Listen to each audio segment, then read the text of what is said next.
Hello दोस्तों, ये हमारा फोर्स कॉन्सेप्ट का दूसरा वीडियो है। इस वीडियो में हम जानेंगे रियल फोर्सेस। रियल फोर्सेस क्या होते हैं? रियल फोर्सेस, इनको हम क्या बोलेंगे? Natural forces. क्या बोलेंगे? Natural forces.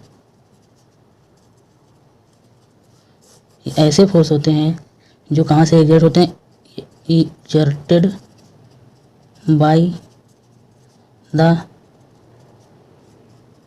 Surrounding on the system. ठीक, रियल फोर्सेस नेचुरल फोर्सेस होते हैं जो exerted by the surrounding on the system as observed from the inertial frame. As observed from the inertial frame. ठीक, अब इन forces में कौन कौन से फोर्स आते हैं? जैसे पहला फोर्स आता है हमारा क्या? Force of gravity.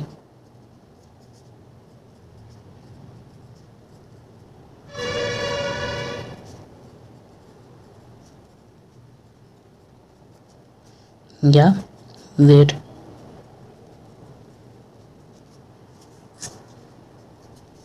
Force of gravity या वेट, इसमें क्या होता है? ये क्या होता है? It exist when body kept in the gravitational field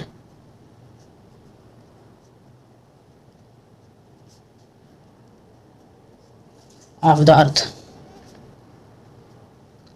ये फोर्स कब एग्जर्ट होता है? कहाँ एग्जिस्ट करता है?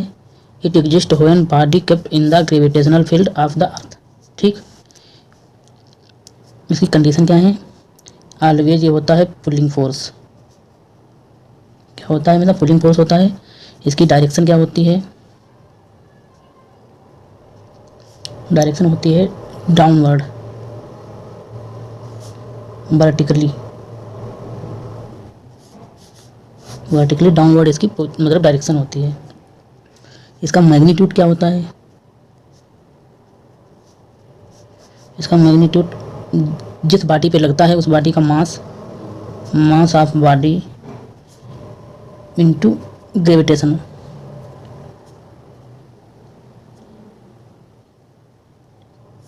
ठीक, तो इसका क्या होगा? मैग्नीट्यूड हो जाएगा mg। ठीक, अब ये होता क्या है? जैसे ये हमारी है अर्थ,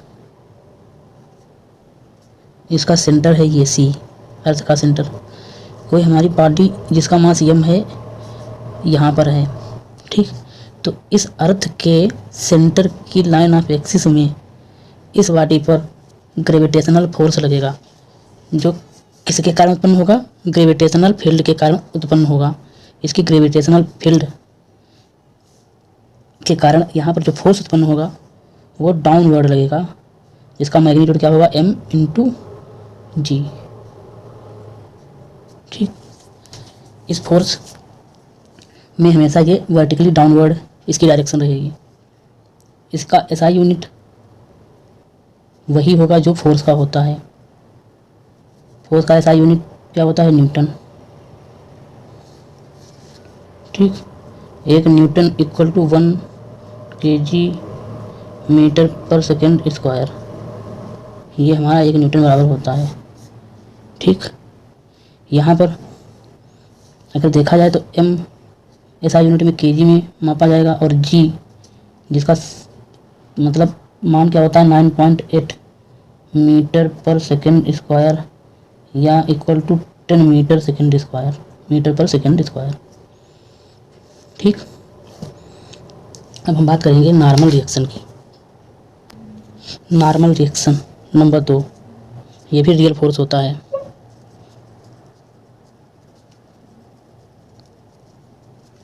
जिसको n से प्रदर्शित करते हैं। इसकी कंडीशन क्या होती है? It exist when the body is in contact with any surface of the surrounding. ये कहाँ एग्जिस्ट करता है?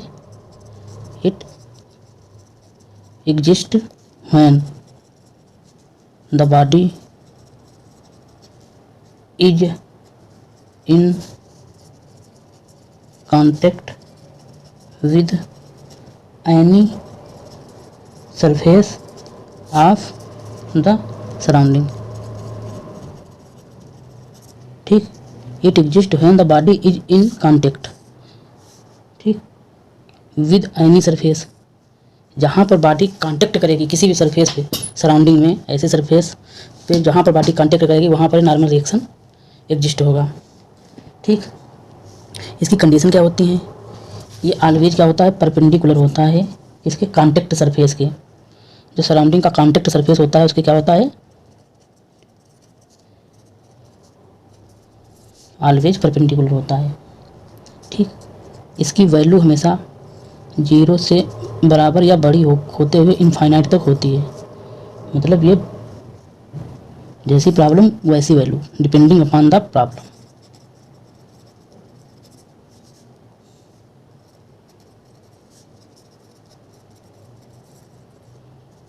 जैसी प्रॉब्लम वैसी इसकी वैल्यू होगी। नॉर्मल रिएक्शन हमेशा कैसा होता है? वेरिएबल होता है। ठीक, इसकी तीसरी कंडीशन क्या होती है? ये सेल्फ एडजस्टिंग फोर्स होता है। कैसा होता है? Self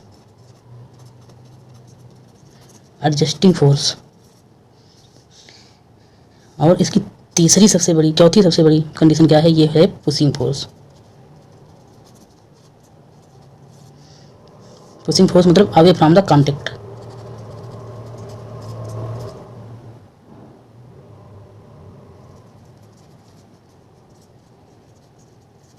contact surface. ठीक, अब इसमें एग्जांपल देखो। मान लो यहाँ पर कोई ये हमारा सरफेस दिया हुआ है।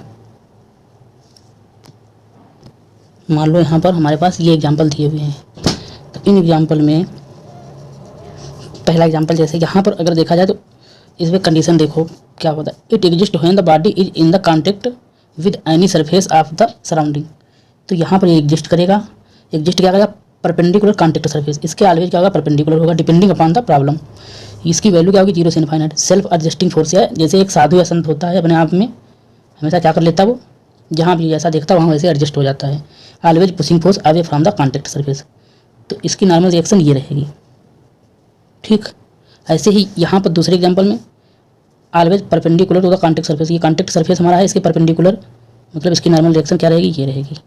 ऐसे ही यहाँ पर देखो तीसरा एग्जाम्पल। यहाँ पर ये जो हमारी रॉड है, ये रॉड हमारी इस सरफेस पे यहाँ पर कांटेक्ट कर रही है और इस सरफेस पे यहाँ पे कांटेक्ट कर रही है।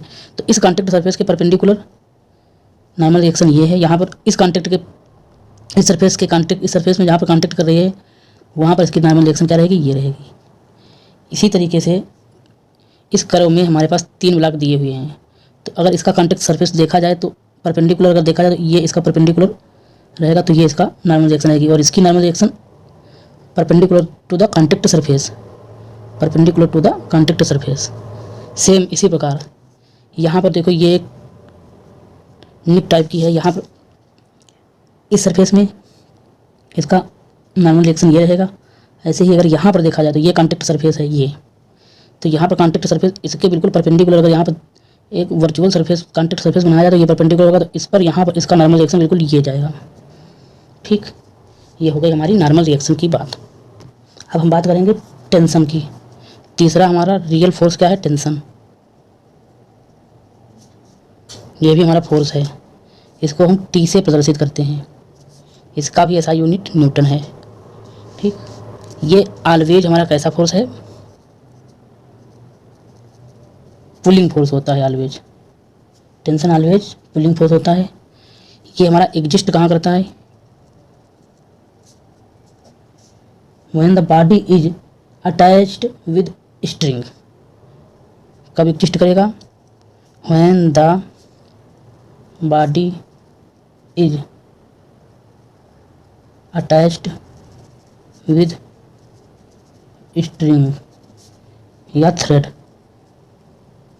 या कार्ड। अगर हमारी बॉडी इन तीनों से अटैच है तब ये उस पॉइंट पर मतलब एग्जिस्ट करेगा जहाँ जिस पॉइंट से वो उस ब्लॉक से अटैच होगी। ठीक, अब इसमें क्या होता है? ये हमारा जो है exerted by the string on the block. ये हमारी एग्जर्टेड कहाँ होती है? By the spring on the block. Tension हमारा कैसे एग्जर्ट होता है? By the string or thread or charge on the block, by the string thread or charge on the block, ये हमारा एग्जैक्टेड पॉइंट है। ठीक, डायरेक्शन क्या होती है, इसकी डायरेक्शन होती है away from the body along the string. Tension की डायरेक्शन क्या होती है, पुलिंग फोर्स है ना, तो क्या होगी इसकी, away from the body along the string. इसमें कंडीशन क्या होगी, कंडीशन होगी इसमें, ये स्ट्रिंग जो है या थ्रेड या चार्ट कुछ भी, वो हमारा कैसा होना चाहिए, मासलेस एंड इनएक्सटेंसिबल।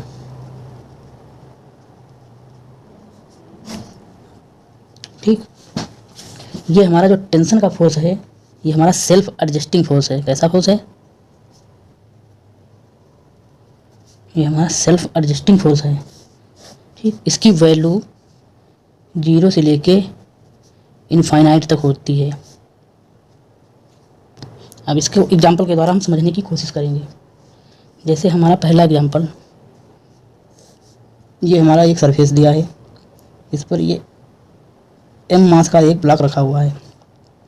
अब अगर इसमें एक स्ट्रिंग जोड़ी जाए और उसको खींचा जाए, खींचना मतलब पुल किया जाए, तो इसमें इस तरफ से एक फोर्स लगेगा। इसीलिए ये स्ट्रिंग हमेशा ब्लॉक पर, इस कॉन्टेक्ट पर कौन सा फोर्स लगाती है, पुलिंग फोर्स लगाती है। स्ट्रिंग या थ्रेड या चार्ट के द्वारा हमेशा कैसा फोर्स लगाया जाएगा, पुलिंग फोर्स लगाया जाएगा। ये टेंशन कैसा, इसका निशान इस तरीके से बनाया जाएगा। ठीक, अवे फ्रॉम द ब्लॉक या बॉडी। अब जैसे हमारे पास दूसरा एग्जांपल दिया है,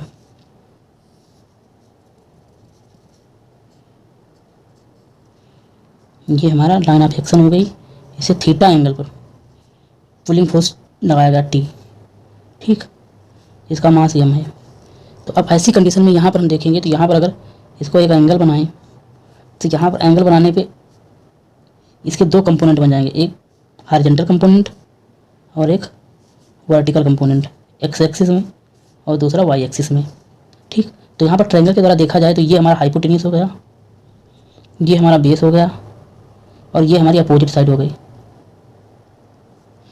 ओके, अब यहाँ पर देखा जाए तो बेस हमारा क्या निकलेगा, कास के फॉर्म में निकलेगा, अपोजिट साइड हमारी साइन के फॉर्म में निकलेगी, क्योंकि हमको हाइपोटेन्यूस पता है। हाइपोटेन्यूस किसके बराबर है, टी के बराबर है। तो टी अगर पता है, हाइपोटेन्यूस पता है, तो हमको बेस निकालना कास के थ्रू आसान जाएगा, और ये हमारी अपोजिट साइड निकालना साइन के थ्रू आसान जाएगी, क्योंकि cos theta equal to base upon hypotenuse and sine theta equal to opposite side upon hypotenuse. ठीक, तो यहाँ पर अगर हमको बेस निकालना है तो कास थीटा का तो मान पता ही चल जाएगा, क्योंकि थीटा का मान हमको गिवन ही होगा। तो यहाँ पर हमको इसके टेंशन के दो कंपोनेंट हो जाएंगे, एक्स एक्सिस में कंपोनेंट, एक वाई एक्सिस में कंपोनेंट। तो एक्स एक्सिस का कंपोनेंट बेस के अकॉर्डिंग निकालने पर क्या आएगा, फर्स्ट इक्वेशन से, ये सेकंड इक्वेशन, फर्स्ट इक्वेशन से क्या आएगा, cos theta equal to base upon hypotenuse की जगह पे लिख देंगे टी, तो बेस की वैल्यू क्या आ जाएगी, टी कास थीटा बराबर बेस। तो एक्स एक्सिस में क्या आ जाएगा, टी कास थीटा। सेम ऐसे ही हाइपोटेन्यूस यहाँ पता है तो अपोजिट साइड निकल आएगी, अपोजिट साइड क्या निकलेगी, टी साइन थीटा। कैसे, साइन थीटा बराबर अपोजिट साइड अपॉन टी, तो अपोजिट साइड बराबर टी साइन थीटा। तो इसी तरीके से अगर यहाँ पर टी साइन थीटा होगा तो इसके पैरेलल ये भी है, ये भी हमारी क्या बोली जाएगी, टी साइन थीटा ही बोली जाएगी। तो इसका एक्स एक्सिस में अगर देखा जाए कंपोनेंट तो टी कास थीटा, और वाई एक्सिस में कंपोनेंट देखा जाए तो टी साइन थीटा।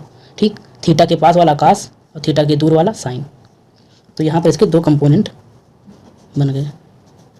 ठीक, ऐसे ही अगर हम देखें क्वेश्चन नंबर 3, मान लो हम एक साथ में दो ब्लॉक ज्वाइंट कर रहे हैं, ये M1 ब्लॉक है और ये M2 ब्लॉक है। इसको हम पुल किया मतलब खींचा, तो यहाँ पर हमारे T1 एग्जर्ट हुआ, टेंशन T1 एग्जर्ट हुआ यहाँ से। ठीक, खींचने पर सेम ऐसे ही यहाँ पर T1 हुआ तो यहाँ पर क्या हो जाएगा, T2। ठीक, तो इस कंडीशन में हमने आपको बताया है कि टेंशन ऑलवेज पुलिंग फोर्स, सो यहाँ पर अगर M1 की हम और M2 की दोनों की फ्री बॉडी डायग्राम बनाएं तो M2 पर ओनली T2 लग रहा है, पुलिंग फोर्स ही होगा, इसका निशान हमेशा away from the body of block होगा। सेम अगर यहाँ पर M1 ब्लॉक बनाएं तो यहाँ पर T1 तो इधर लग रहा है और इस ब्लॉक पर जो T2 इधर लग रहा था सेम इधर भी एक्शन रिएक्शन पेयर के द्वारा T2 away from the body हो जाएगा। तो T1 और T2 इस तरीके से यहाँ पर दिखाया जाएगा, या मतलब होगा, दिखाया क्या जाएगा, इसका ये फ्री बॉडी डायग्राम बनेगा। ऐसे ही अगर हम किसी पॉइंट पर, मान लो ये हमारा पॉइंट दिया हुआ है, इस पॉइंट पर मान लो 3 टेंशन लगाए गए away from the point T1 T2 T3, point है हमारा मासलेस, ठीक। तो ऐसी कंडीशन में जो तीनों टेंशन होंगे वो बराबर नहीं हो सकते, ठीक। धन्यवाद। अब इसके आगे हम पढ़ेंगे पुली के बाद पढ़ेंगे force due to rigid body, मतलब रिजिड रॉड, फिर पढ़ेंगे स्प्रिंग फोर्स जो हमारे तीसरे लेक्चर में हम उसको बताएंगे। धन्यवाद।